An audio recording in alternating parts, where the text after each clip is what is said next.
Thank you for visiting Past the Wire TV, the YouTube channel of PastTheWire.com.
Dan Oman here with some exciting news. DRF Formulator, the gold standard in past performance information, is now free, exclusively on DRF Bets. Join DRF Bets with the promo code WINNING. Get a $250 first deposit match bonus, a $10 free bet, and free Formulator already uploaded to your account. Access Formulator's premium features, including sortable trainer stats, race replays, personalized trip notes, and lots more. Free Formulator, exclusively on DRF Bets. Buongiorno, everybody. Welcome to another episode of what has been called by some of the people out there the best show in racing. I mean, it's been written out there by watchers, so I guess that gives us the right to say it. Everybody may not agree, but Unfiltered on Past the Wire TV, Michael Wilson, myself, John Stettin. I think we got a really interesting topic. This is going to be a short episode. We're going to hit one bullet point that I think a lot of people get wrong, Michael. And we discussed it off the air. Rebraking. What is rebraking? What's the difference between rebraking and changing leads? And what's the difference between a horse that's second or third, tiring, not sustaining the rally, and the horse in front kind of drawn off again and given what may be an illusion of rebraking? And why I think it's an important topic is a lot of people at all different levels of the game seem to get it wrong on social media, and they refer to rebraking as evidence of possibly something nefarious or a trainer cheating or something like that. Oh, look, all this guy's horses rebrake. And I saw a guy make a comment the other day about a trainer, and I'm not even going to name him because I think the comment was completely meritless. Somebody who's been on, horse racing social media a long time and has, a well-spoken opinion, if nothing else, was like, oh, ever since Jorge Navarro was indicted, all this guy's horses stopped rebraking. I don't think the guy knows what he's talking about. So from a trainer's perspective, are you ready to discuss rebraking, what it is, and the difference between rebraking and changing leads? Yeah, no, absolutely. I think there's a lot of illusion that people don't realize happens in our sport, and it comes down to pace and speed, and so we'll jump into it. I'm gonna give you an example that was given to me by a Hall of Fame rider years ago.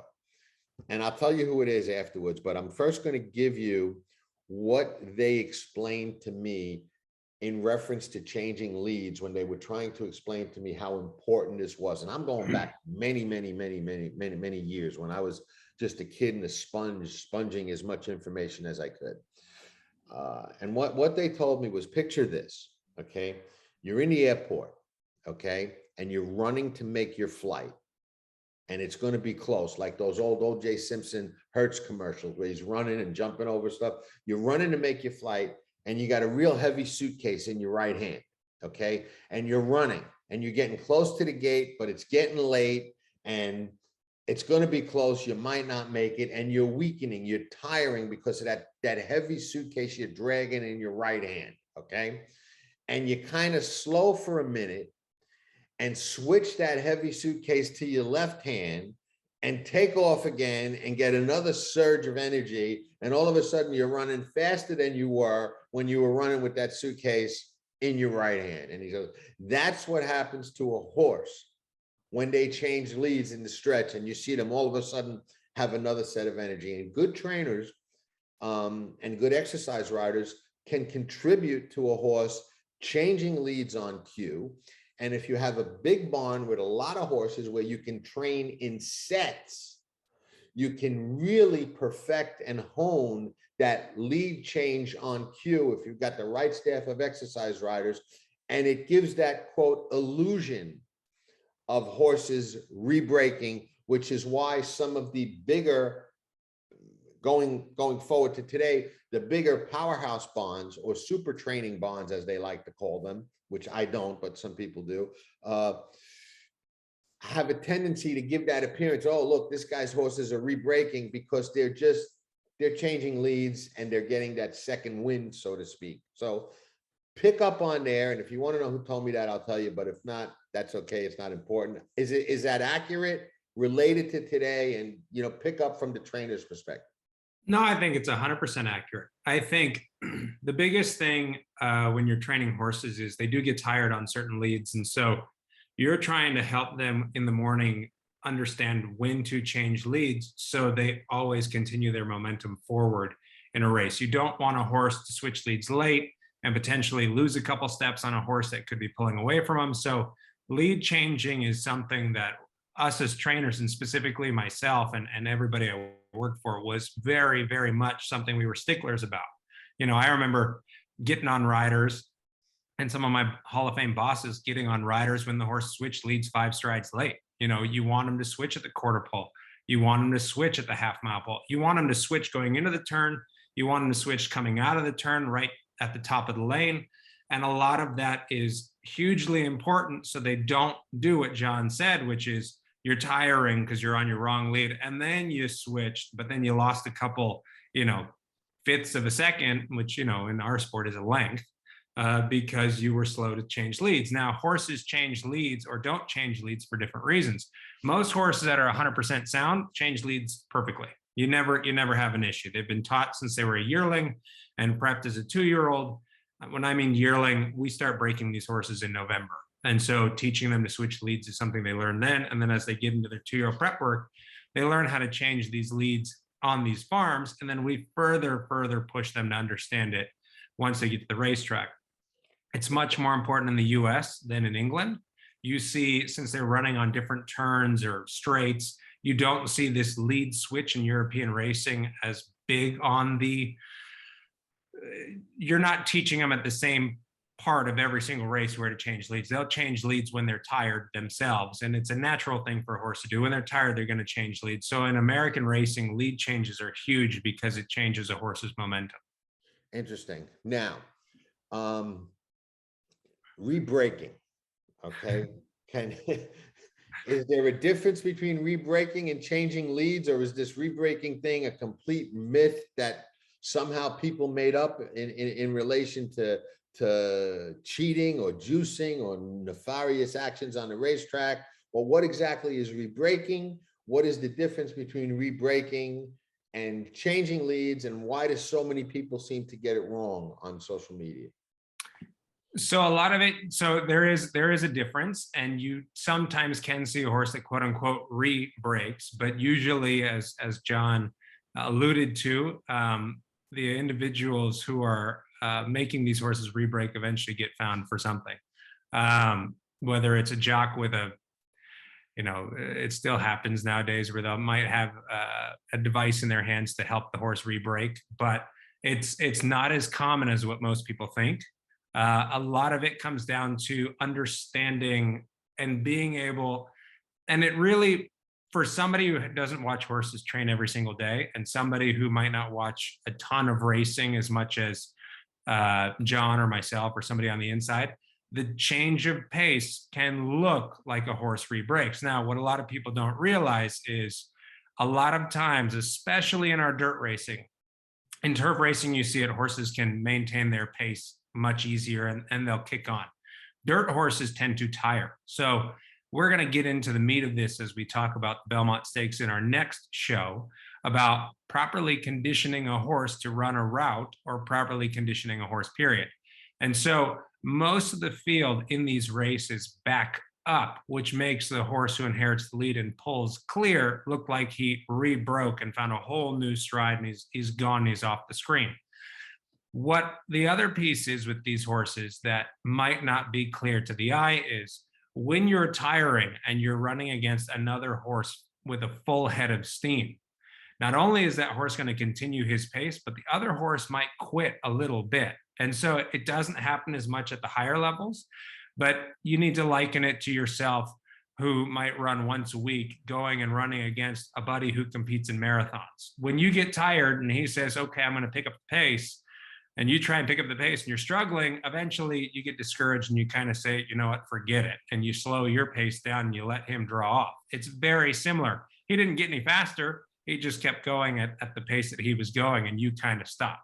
Right. So, and that would to someone who doesn't understand what's happening and doesn't watch a lot of races appear that the runner re-broke when he didn't. Just stop. Absolutely. I mean, literally, here's the way to look at it. I know a lot of our horses nowadays run fast early fractions, and how I term our dirt racing, which I don't look, I'm from the United States. I like dirt racing a lot. It's not as fun to watch as grass racing, because what we tend to do is it's a war of attrition now in dirt racing. Let's go as fast as we can, as far as we can, and the last man standing wins, versus running at a pace and then accelerating and the horses at the wire. Usually it's whoever's not tired is the one that wins. So it very much can look like re-breaking in these scenarios, but most of these horses are just exhausted, and the horse who ends up winning the race is the one who's not. So coupled with a lead change can make all of that go in and look the same. And you'll see it. I mean, I'm trying to select horses for owners all week long. So I watch a lot of races where we're trying to look to claim horses or maybe buy something privately. And you'll see different things in a race where a horse switched to right lead and all of a sudden he stopped, or horse is on the left lead and he gets beat, but he never changed leads. And so these are all things you put in your mind and understand. But literally, if you look at fractions in American racing today, you're going 22, 45, and then you crawl home. You go, 13 and change and 13 and change. And, and everybody's saying how amazing the race was. To me, those races are crap, for a better sense of the word. You went fast and you died. I mean, versus maintaining a pace and then accelerating home. Right. And interesting. Let me throw this out there. I want to word it properly. Okay, Jorge Navarro pled guilty to using performance enhancing substances on horses. Jason Service has been indicted, has not yet pled guilty. So as of today, he's not convicted. So let's just use Jorge as an example. He was using stuff that was illegal and performance enhancing. He admitted it. Okay, so people tend to look at two things. Okay, and I'm talking about bettors and social media people and just people in general, when they try and isolate trainers who are cheating. Now, I have certain things that I look for, And I have trainers, I believe, do things that are unethical and probably cheating. But the things that I look for are not the two things that, quote, the masses look for, and I'm going to mention now. They look for high percentages or stick out percentages, which can be an indicator, but doesn't have to be, because we've discussed on other shows why trainers win at higher percentages today than they did years ago. And there are legitimate reasons for that at times. It can be an indicator, but it's not an automatic like people make it. Okay. They look for that. And then they look for that, quote, re-breaking. You know what I mean? Oh, his horse is re-break, so he has to be cheating. Is re-breaking, and again, I'll ask you to define what is a re-break as opposed to the other two scenarios, horses, you know, being affected by pace or a horse changing lead. What exactly is a re-break, and is a horse re-breaking necessarily an indicator of, quote, lack of a better term, juicing, or using something illegal? So I think that's a tough question. So no. So I think the juicing misnomer of re-breaking is false. So there's nothing you can give a horse to make them accelerate late in the race. What these guys were giving horses is the same as guys milkshaking horses. It's similar to what, you know, they're giving them substances to delay the onset of fatigue. So basically, they're running at the same pace, they're not fatiguing, and they still have more left in the tank to run with than the other horses. And so what people might not understand, so why milkshaking was such a big deal. And I don't know if people understand what milkshaking is. They might talk about it, but they might not have any idea. So I'll explain it. So milkshaking is using bicarbonate, which is basically baking soda or something similar, which is basic. So if you know your chemistry, you have acids and bases, right? Well, what do we call lactic acid? Well, it's an acid. So if you can put something in a horse's system to buffer the pH with a basic substance, you keep the pH closer to neutral so they don't feel the effects of lactic acid fatigue. Lactic acid signals the body that it is fatigued and to slow itself down and not exert itself as much so you don't injure muscles, organs, you know, skeletal structures. So lactic acid is actually used to help protect the body. But when you give a substance that delays the onset of lactic acid fatigue via milkshaking or via what these guys were doing, which was trying to increase red cell counts. And I think actually, so I remember a vet, interestingly enough, I was new in New York and I was training at Aqueduct, and the vet came to me and said, I've got this supplement that works great on horses and it helps them maintain their energy. And I said, okay, what is it? And he says, well, it helps circulating ATP in the system. And if you go back to chemistry or you understand that ATP helps with energy, but it is a natural occurring substance within the body. But if you could have more of it, you have a heck of a lot more energy. So I said, well, how does this supplement work? I mean, increasing ATP with a supplement doesn't make a whole lot of sense. And they said, well, it's an injectable. I said, so it's not a supplement, it's a drug. Well, I guess you could term it as that. I said, look, I'm not interested. So I knew this stuff and had heard this stuff was going around in New York. And so basically what that would do is it would give a horse more energy to run off of. So it's not necessarily lactic acid fatigue as much as buffering it, but it does help horses have more energy. Going to what John's saying of re-breaking. You rarely see a horse re-break. You'd have to negative split. So negative splitting a race would be a re-break. So if you're going 12, 12, 12, 11 and change, and then 11 flat, yeah, you re-broke. I mean, you accelerated. But if you're maintaining, 12, 12, 12 and change, 12 and change, and the rest of the field's going 13, you look like you re-broke, but you really aren't. And so I think a lot of times people don't focus on fractions of races and seeing how that plays. But most of our final quarters and eighths nowadays, which you didn't even see, heck, John, I've been in the game 18 years, so I don't even think you saw it 10 years ago. I think 10 years ago, you still saw horses accelerate to the finish line. Now you see them crawl home. So, right. No, I remember because I, grew up in those glory days where, one of the benchmarks was a horse that ran a faster, faster last quarter, which today, like you said, is almost, extinct. Not because this is our show, okay? And I really hope people listen to this, because there's an old saying: you could lead a horse to water, but you can't make him drink. Okay, and that's always been a true statement. But I would say, for anybody watching, or anybody who wants to watch and really learn something, the last 3 minutes of this show was probably gold. It was probably the best take on rebreaking, on the effects of juicing and what it actually does as opposed to what it doesn't do, that I've ever heard explained. Okay, I think you did a really masterful job explaining that in a way that people can understand.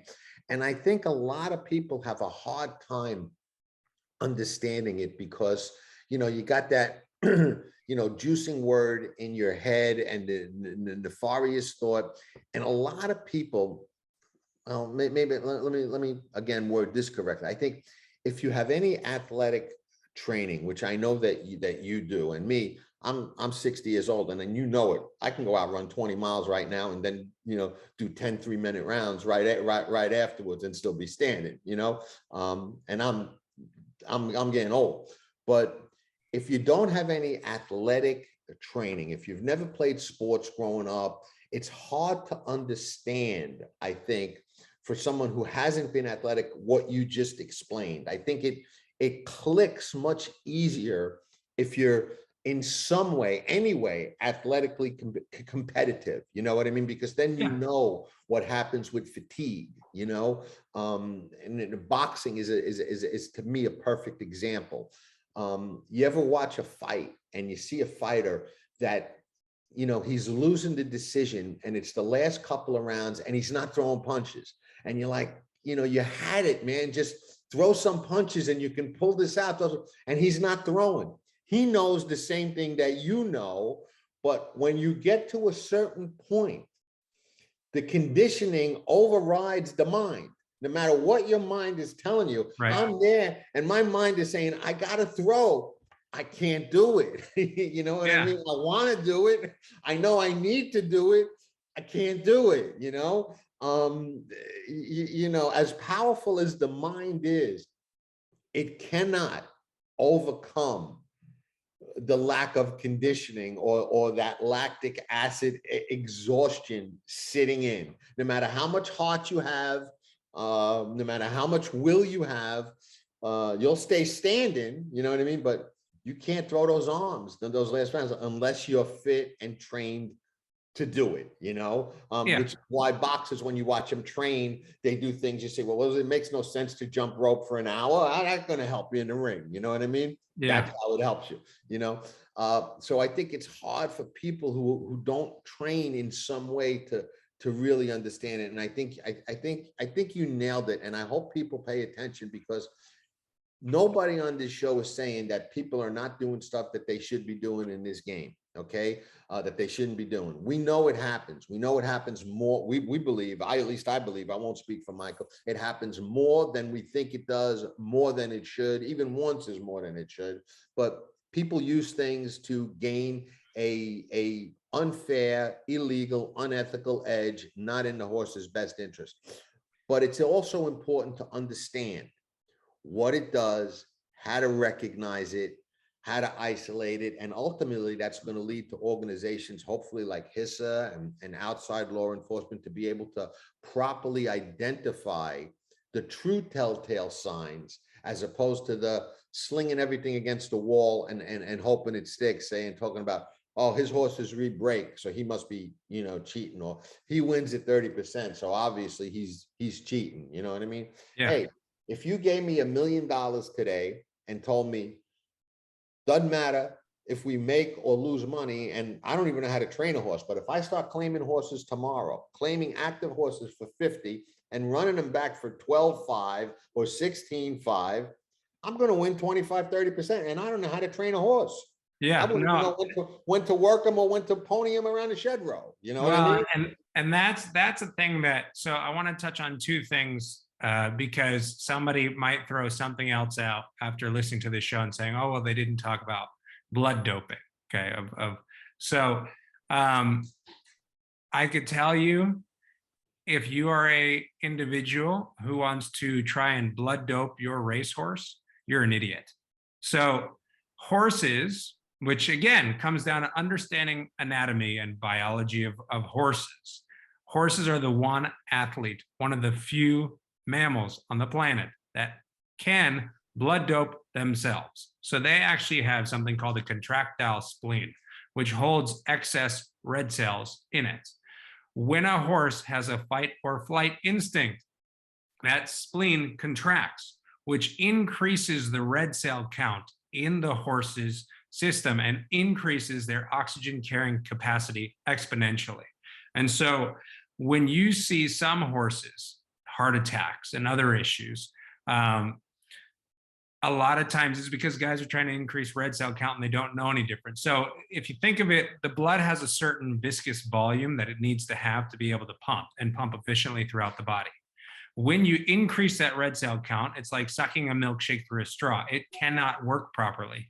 And therefore you'll have a ton of other issues. So a long time ago, when guys didn't know any better, they'd try and blood dope racehorses like people were doing with human athletes. They thought it would work, and they were killing horses left, right, center because the blood can't pump. So blood doping is not something that is, guys are figuring out, that are doing nefarious acts, are figuring out how to keep energy within the system of the horse, either through ATP or through delaying the onset of lactic acid. But blood doping is something that, if anything, it's either going to cause a horse to bleed or it's going to cause a horse to not run well because the blood can't work as it properly should. You can maybe increase red cell volume slightly and have it be safe. But when you're using erythropoietin, which is what is the drug that they are using in human athletes for blood doping, or pulling out blood and reinfusing it into a horse, which I don't ever think I've seen done, period. But that's what they do with cyclists, and I've read all of Lance Armstrong's books. But it just doesn't work for horses. Okay, so let me ask you this. Let me take the advocate role, and I don't know the answer, so it's a legitimate question for me. Why do some people who are, quote, accused of blood doping win? A lot of times, so John said something, which was the second topic that I wanted to jump on, is high percentage trainers, right?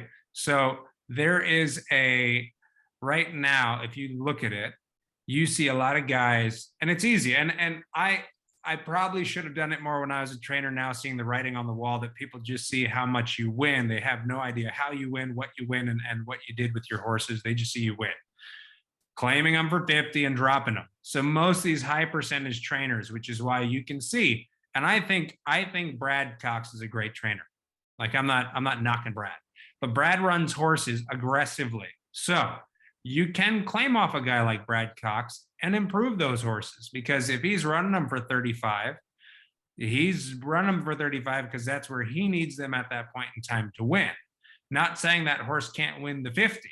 So it might take a little bit more TLC and care, but a lot of guys, these high percentage trainers, and that's why we're going to talk about it, the lost art of training racehorses.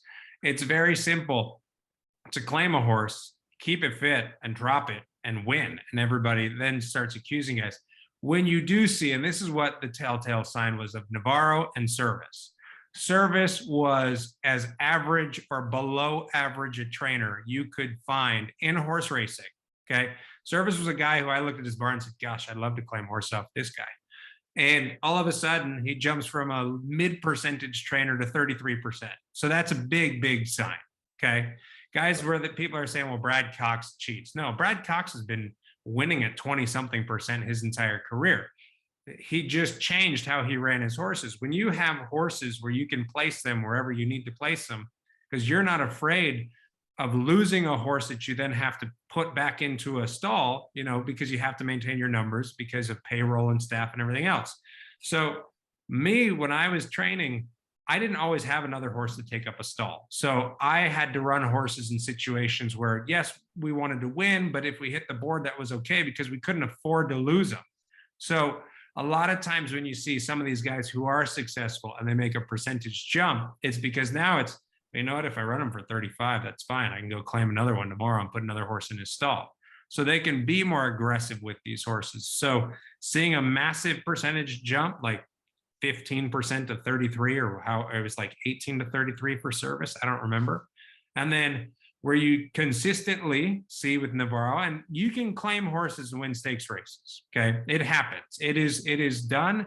It is possible. It is something that it's not out of this world. There's enough guys who leave enough of the doors open that you can take horses off them and improve them and go out and win races.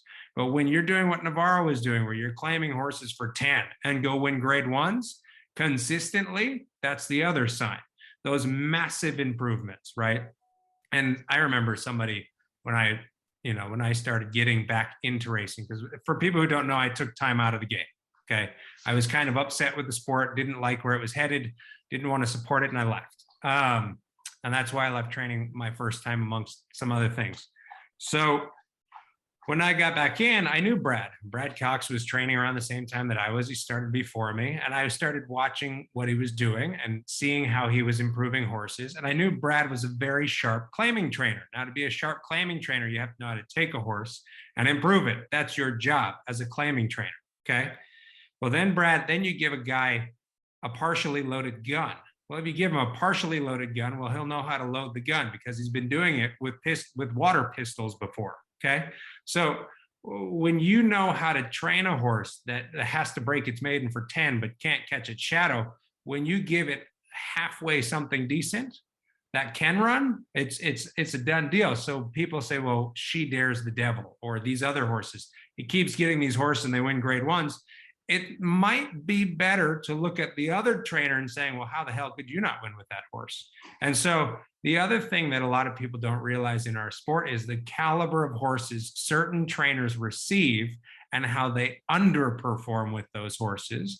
And when those horses move to a better trainer, how those horses then jump up and start winning grade ones. I mean, Abel Tasman with Baffert, Simon Callahan to Baffert's a huge improve, but same thing, so I'll throw something out there that's interesting, and I think a lot of people missed the boat on, and I'm not going to weigh in on who I think may or may not cheat on this show. I will at some point, and we'll have that conversation, and I'm not afraid to call out anybody that I think, but this is not the time I'm going to do that. But one thing I will say about Nick's Go, okay, Nick's Go raised a lot of red flags to a lot of people because he improved exponentially when he went into Brad Cox's barn, and people use that as almost a poster child, as look, this guy's got to be doing something. If you look at Nick's Go before Brad had him, he was a horse that always showed and had run some very big races and showed that there was some very good potential in there. You know what I mean? It wasn't a meteoric rise of a horse that never showed any possible potential. And I'm not speaking or lobbying on Brad being someone who does something wrong or not. This is not my time to do that. But what I am saying is that I think a lot of people didn't realize that Nick's Go had always shown that wasn't consistent. Okay, there was obviously something that Brad found or corrected, or the horse matured. Could be 101 reasons why he took that next step up, and that next step was a big step. But he was not a horse who did not show some signs of a high amount of ability. You know what I mean? I'll give you 3 examples because I do have an idea of what Brad did with Nick's Go and why the horse improved. The biggest thing that a lot of people see when a horse like that jumps off the charts, they say, oh, the guy found a new something or whatever. The other thing that people don't realize is harnessing that horse's speed. So there are certain horses, if you let them do what they want to do every morning, they will be so tired by race day that they run flat. So Brad, I don't know if Ben Colebrook had it, but Nick's Go trained every morning in draw reins. And when I asked Brad why, Brad said, you want to pull them off, see what happens. So you pull off the draw reins, it's like taking the brakes off the car. The horse runs off. And Brad would say, he's a runoff. You take those draw reins off, you're screwed. It's the same thing we're seeing with Todd Pletcher with Life is Good. Okay. You put draw reins on, you harness the speed. The horse now has something left in the tank for the race. So that's one horse. Next, go. Draw reins, put the brakes on, slow the horse down in the morning, and the horse runs better in the afternoon. Second horse, War Emblem. I asked Baffer, what'd you do with War Emblem? Bob said it was easy. Horse was a runoff. He said, all I did was I put a lit cord on the horse so he'd relax in the mornings. He said, I galloped him easy from the time I bought him with the lit cord, put him in the Derby, and the horse ran off the screen. He didn't improve him. He didn't work him harder. He just didn't let the horse wear himself out to fatigue every day. So he'd actually have something on race day. And so for those of you who don't know what a lit cord is, a lit cord goes on the horse's gum. It's like a lit chain, but you put it on under the bridle while they train. It slows them down. There was another horse I worked with that Doug O'Neill had claimed off Baffert for 40,000. The horse was a runoff. Okay, ran off every day. You put a foot on the racetrack, the horse took off, rider couldn't hold him. He'd run off for a mile and a half every single day. So I asked, the horse's name was Informed. He was the son of Tisnell. So I asked Doug, I said, Doug, I've got an interesting idea. Do you mind if we try it? Doug says, I'm willing to try anything. I mean, we can't handle this horse. I said, okay, Doug, every day you take him to the same gap every single day. He knows exactly what he's about to do. He's about to walk onto the racetrack, and he 2 steps before you get on the track, the rider can't get his hands set and the horse runs off. I said, so let's do this. Let's take him to a different gap, different track every day to keep him thinking. So the rider actually has time to set his hands. So this horse went, one day he'd go main track, other day he'd go training track, far side gap at Hollywood Park. Next day he'd go, far side gap, main track. So the horse ran second in the grade 2. Just changing the fact that the horse didn't run off. So what a lot of people think is, oh, the horse improved. There's a huge amount.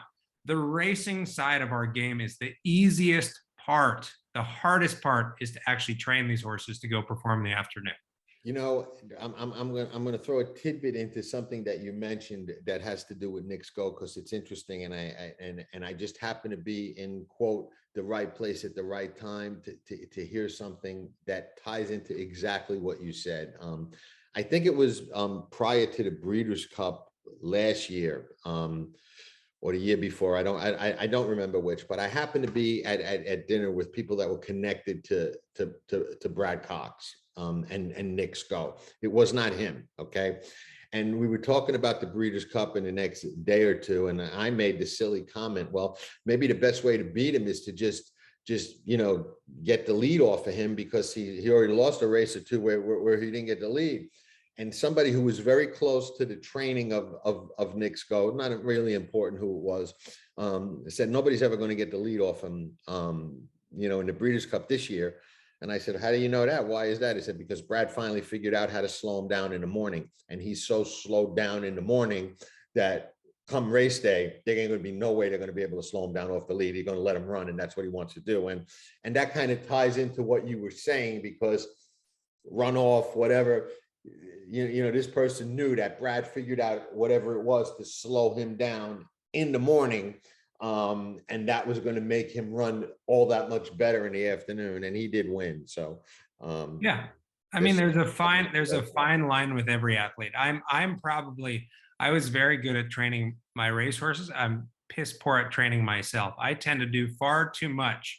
If you let me go play basketball for an afternoon, I'll go play 3-4 hours. The next day I can't walk. So it's the same thing. Every athlete has a fine line of where you're pushing them to develop and where you're overdoing it to where they regress. And so it's the same thing with a racehorse.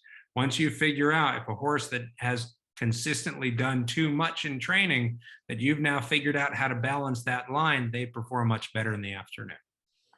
All right. I think, like I said, I think this show was golden for people that really want to understand what's going on, what's not going on, and get a better handle on some of the things they're seeing, and have a better way to gauge maybe who's cheating, who's not, and what they're actually seeing. So let's wrap this one up. We got 2 shows coming out this week. It's Belmont week.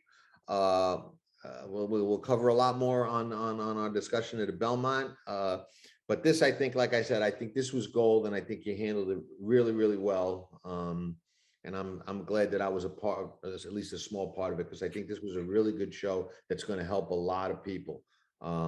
If they, like I said, if you can lead a horse to water, you can't make them drink. But Excellent job. Ciao for now. We'll be back soon. Yeah. To the best and hope for the best. Vacoma broke well on the outside, and But you don't expect to get speed like this. Inside, Vacoma continues the battle on down in the rail. It is Vacoma who's going to win the Met Mile.